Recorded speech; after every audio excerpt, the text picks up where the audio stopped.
much information for the year-end reviews to do this all in one setting. So we split it up into two, and today will be the final installment of that. Let me click some buttons here.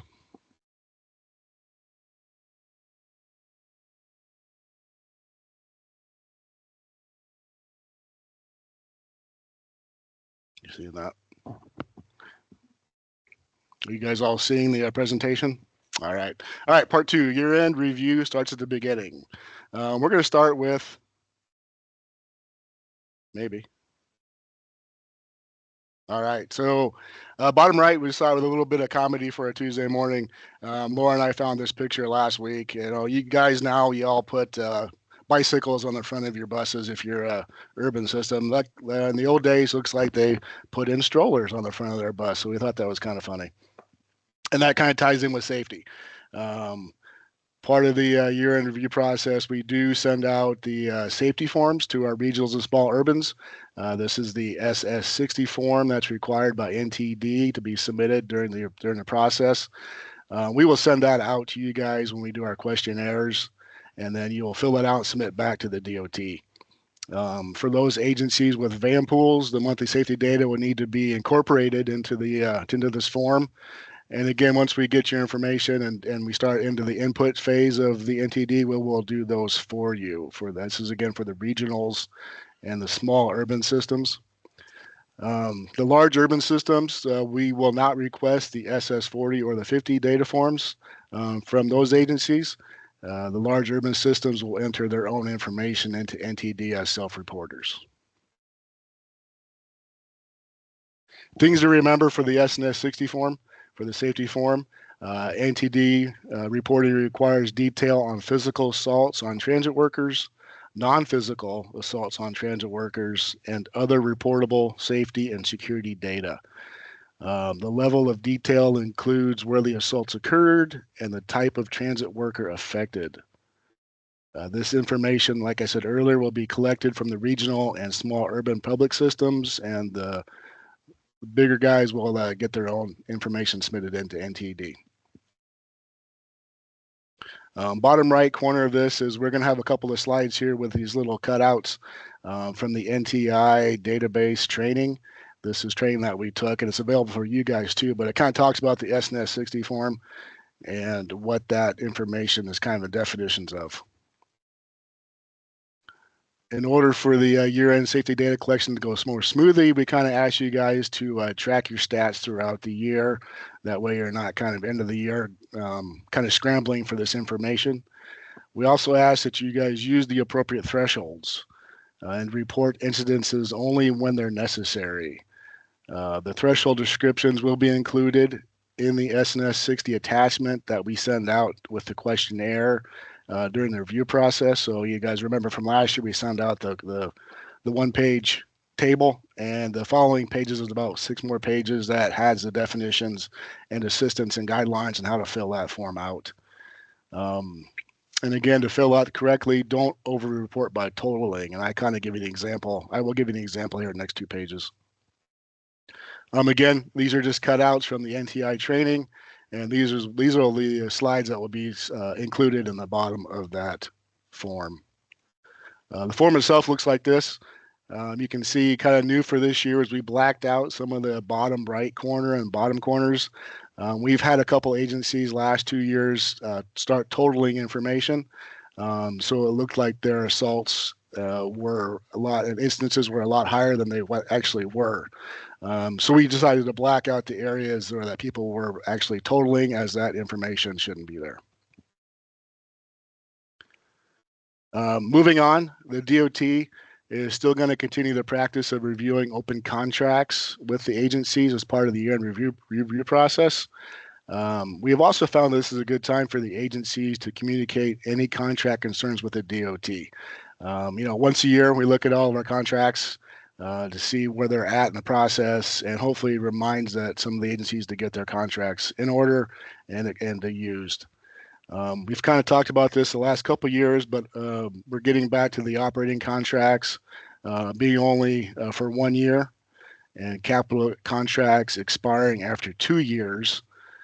With the vehicle contracts, we require you guys to order your vehicles within the first year of receiving the contract. This will give you time to get the vehicle ordered, get it into your shop and submitted for reimbursement before that contract expires after 2 years. We are also not going to be as free with the contract extensions anymore. We're only going to be granting this with DOT management approval on a case-by-case basis.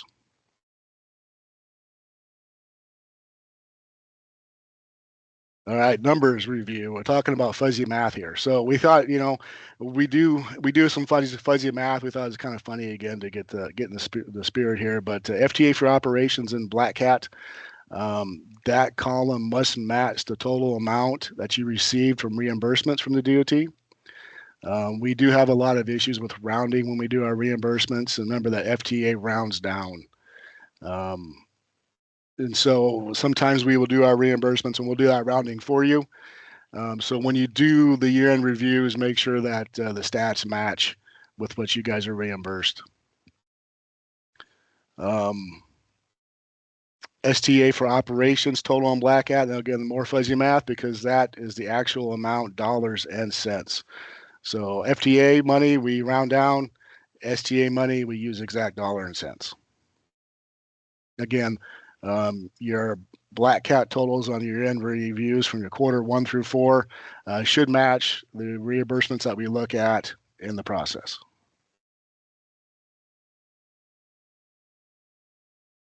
If you do show in a Black Hat, if you claim FTA for operations, one of your lines in Black Hat, you must also show operating costs in that same line. We have seen instances where people were claiming FTA money for a service line that didn't have any operating costs. Really the only exception to this rule will be fellowships. You're not going to have any operating costs for a service under fellowships. Also with FTA for operations, the line cannot exceed the percentages listed in your DOT contract. For an example, with the 5311, that would be operating costs minus your passenger revenue like normal, and then your federal percentage would be 50% for 5311 contracts. The FTA for operations on the right side of that service line cannot exceed that threshold. And it'd be different. Check your contracts. 5310 is a different percentage, right? So it depends on what your contract is. If you're using 5310 funds for contracted services, you can only request your FTA reimbursement and include that in your Black Cat for those lines with contracted services. We have seen instances where that 5310 funds is kind of spread out between all operational service lines, and that is incorrect.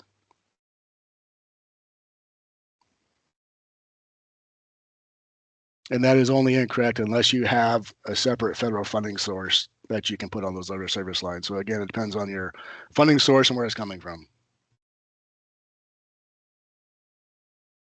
Fellowships. I mentioned fellowships earlier. These we do require you to report these in Black Cat as a separate line. Rural and small urban systems will report their fellowships under FTA for operations, and large urban systems will report these under STA for operations. Again, that kind of comes back to where the money comes from. And something to remember also, as we see in a lot of things in Black Cat at the end of the year review, is that that must be reported in the fiscal year that the conference or training occurred and not when you receive the reimbursement. So, end of the year, we kind of see some things where people aren't quite sure. They may have went to a conference in June, but they got paid in August. So there's that would be a June conference. So that's when you report that information. I'm going to throw Amy at this one. So if you have any questions, Amy runs that program for our office. So you can contact Amy if you have any questions on fellowships. And why the heck do I care about vehicle miles? And the simple answer is because it's all about the funding. The DOT uses Black Hat to ensure that the odometer readings match vehicle miles. We use these statistics to calculate the FTA and STA funding projections along with the annual PTMS list. So it's important to have correct data.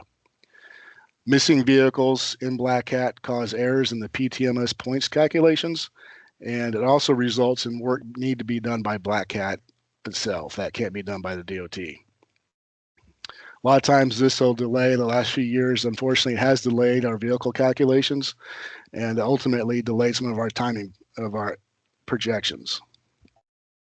And everybody wants accurate funding calculations, so correct data is necessary.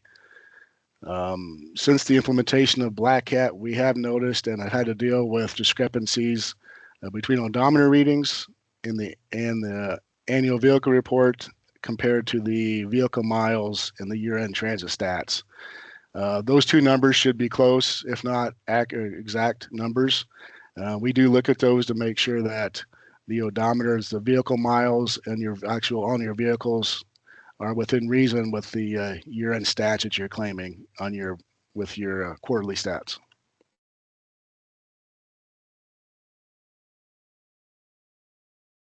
As a reminder, we've changed this year to record the date of when the report is due, but the actual recording of the odometers for each vehicle should be completed at the start of service on July 1st or after the end of service on June 30th. So that is the fiscal year.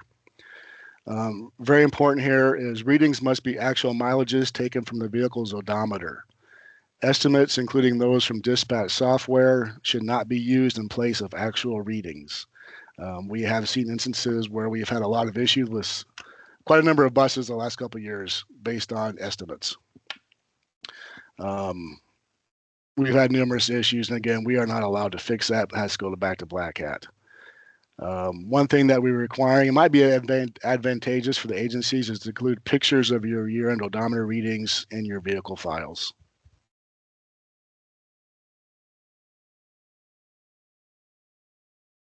When it comes to the actual vehicle report, please note that this is a snapshot of the agency's revenue vehicles entered into Black Hat at the time that you create that report.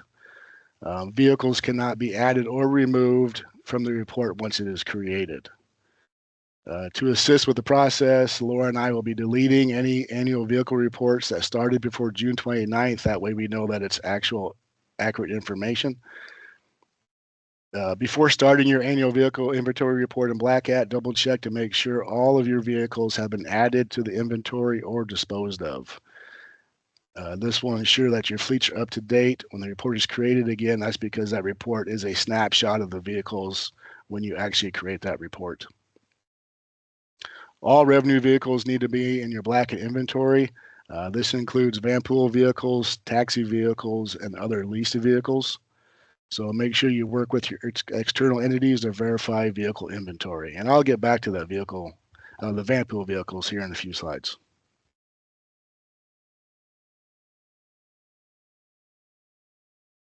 Some helpful reminders for the annual vehicle report. If you find that a vehicle is not included in your report, you'll have to delete the report, add the missing vehicle, and then recreate and re-enter all vehicles. So we've had a couple agencies where they forgot a vehicle or a couple of vehicles after they filled in their whole report. Unfortunately, like I said, it's a snapshot when you create the report. So basically you have to report or delete and then redo the whole thing. So we encourage you to, prior to starting the annual vehicle report, we encourage you to run the revenue vehicle report in Black Hat to make sure all your vehicles have been entered or disposed of. And you can find that in the report side of Black Cat. On the left side, there's the circle of the revenue vehicles there.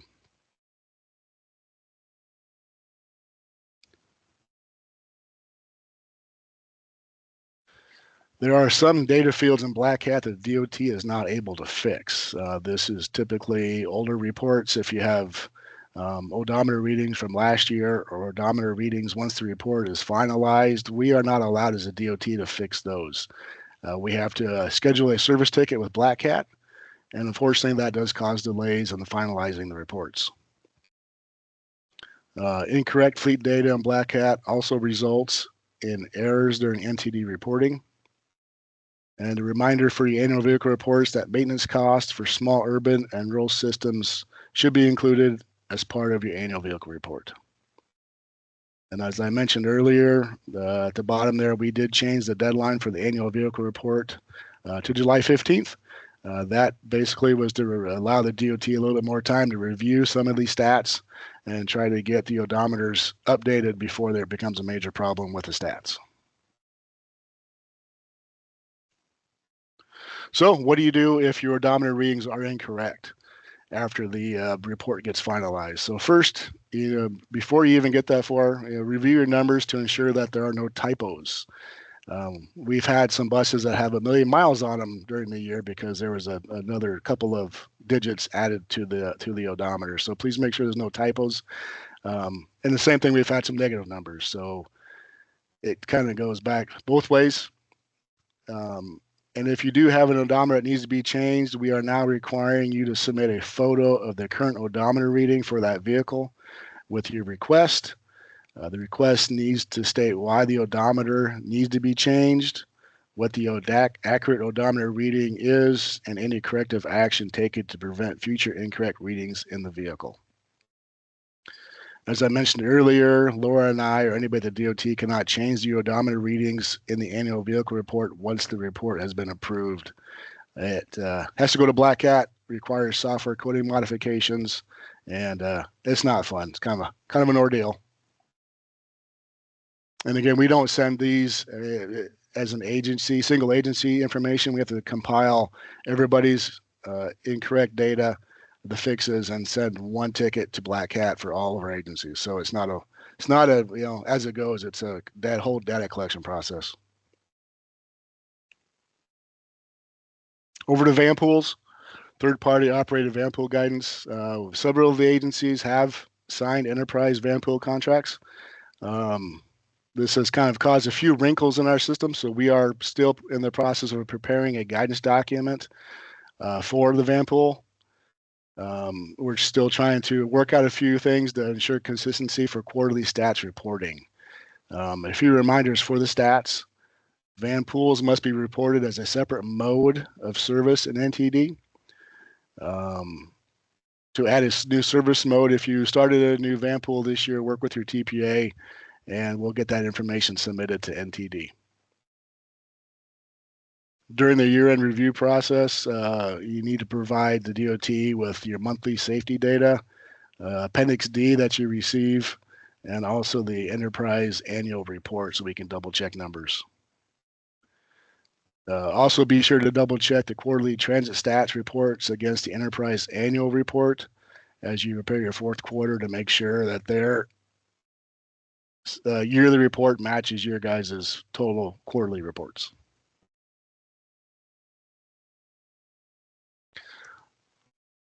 We've had, while we're still working on the guidance because we still haven't figured out 100% how to deal with the fleet management of the van pool operated vehicles. The DOT would like to have all the van pools entered into Black Hat and also removed from Black Hat. We had a meeting yesterday with Enterprise, so we understand that the agencies are not getting this information. And so I left this area highlighted yellow because we are still in the process of finalizing how to get those vehicle informations into Black Hat and out of Black Hat and whatnot. The trigger here is we need to double check odometer readings versus the transit stats mileage. And so we're unable to do that if Enterprise isn't giving the vehicles to you guys. So yeah, it's highlighted, still up in the air, and we'll get back to you guys.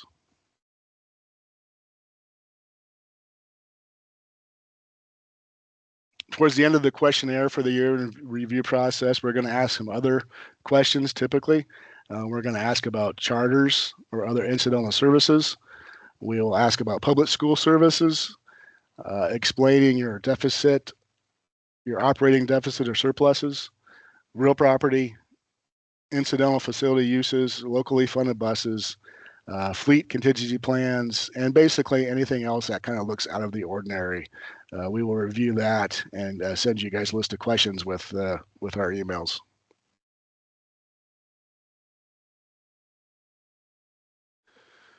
We've had a few emails lately about fuel tax reporting, and so we thought we'd throw in a slide here. Fuel tax reports are due 4 times a year. I have these listed here by the quarters, so the actual due dates are right there. We also have a new link for the FY26 fuel tax report, so that link is there at the bottom. And As a reminder, these are due by everybody. So even if you buy fuel and don't pay taxes on that fuel, you are still required to complete this fuel tax report. So everybody needs to be filling out these reports. Here's a list of some helpful Black Cat reports as you guys start working on with us on the year-end review process. These are a lot of the reports that we download through Black Cat. So the year-end quarterly transit stats reports. This is it compiles all 4 of your quarters. Or actually, it compiles the first quarter to your most current quarter in Black Cat for that fiscal year. So if you have all 4 quarters done, you can run this report, and it'll add up all the 4 quarters for you. The year-end mileage comparison report, vehicle mileage comparison report, annual vehicle report, and the revenue vehicle report, along with the year-end cost comparison. So these are typically the 6 or 7 reports that we run before we start doing our reports for you guys. Here's some other helpful resources. I won't go through them. They'll be listed when Amy makes this available. You guys can kind of download this and have this list for your information. And it's been about 20 minutes, and I'm done. So is there any questions today? Or you can contact your TPA after this. You can ask questions through us, or you can maybe ask them. We probably have a few minutes. We can take some questions if you need. Yep, I do have a couple things that came up in the chat, Matt. Okay. One, Brock was being silly, and I love it. He wanted to know on that first slide, are the stroller passenger considered companion trips? I would think so. Well, I'm it pretty depends on sure if they Brock thought pay a that was a separate joke, but yeah. They'd have to pay a separate fare. They'd be reduced. Yeah, and then there was another question that said, is that correct that maintenance expenses not required for large urban systems? It was from Mike Teedens. He thought he was told different in the past, but he wanted to clarify. Yeah, large urbans do their own reporting for that through NTD. Yeah, I believe. At one point we had required that from the large urbans. We backed down from that because they already do that reporting through FTA. So we don't require that with our system. Perfect. Mike says thank you. All right. Is there anyone else that has any other questions? We do have a few minutes left to the meeting. As Matt had pointed out, of course, if any questions come up, please reach out to your TPA, so Matt or Laura, if you have any questions. I will be combining the what you need to know, part 1 and part 2 PowerPoint slides. So I'll make those available to everyone. So you have the slides, so you have information. And then this recording will be available also on our website. I'm hoping later this week, if not early next week. So anyone that wanted to rewatch it or anyone that missed it can jump on and listen to what Matt and Laura had to say from the last 2 presentations. So I will take any other questions and we'll see if there are any. Going once, going twice, done. I got a quick one. Wait, you went too fast. You couldn't get away that easy. Yeah, I tried. I was just curious about the Laura had sent out that list of the vehicles that were being disposed from the Ohio transit system. Is that so do you guys know if there is any sort of I mean, my assumption is that that they basically, I think in the transit manager's handbook, it says like with situations like that, they have to get a couple different market value quotes. Is that kind of the case with those as far as pricing goes, or how do you know how they're determining that? Or yeah, I don't know that. We got that list. Laura and I and a few of us are in a kind of a group chat with a lot of their agencies across the country. We got on that with the procurement training when we did that a couple years ago. So we just got that email and we thought we'd forward it on based on there being some available buses. Not sure how that quotes work. That would be on their end as far as making it with, because I'm sure some of those buses have federal I would useful imagine, life yeah, left that's over. kind of what I was.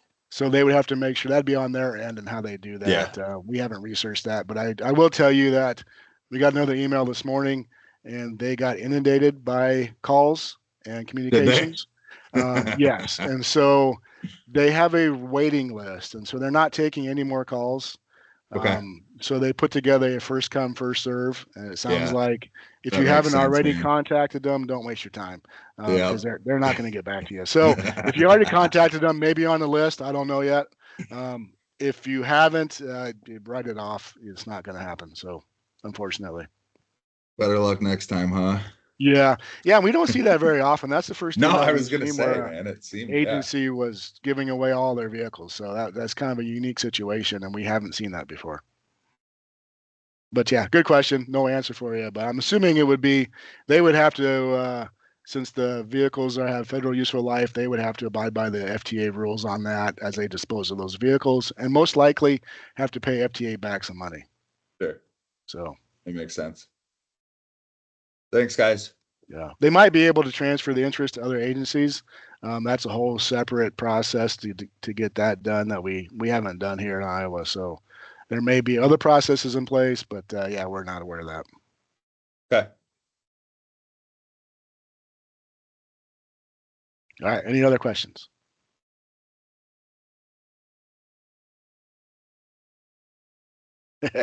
Hearing none, you guys have a great rest of your day. Like I said, Amy will have this presentation the next week or so on our website for you guys can download and review if you want. And we sure appreciate your time. And let us know if you have any other questions.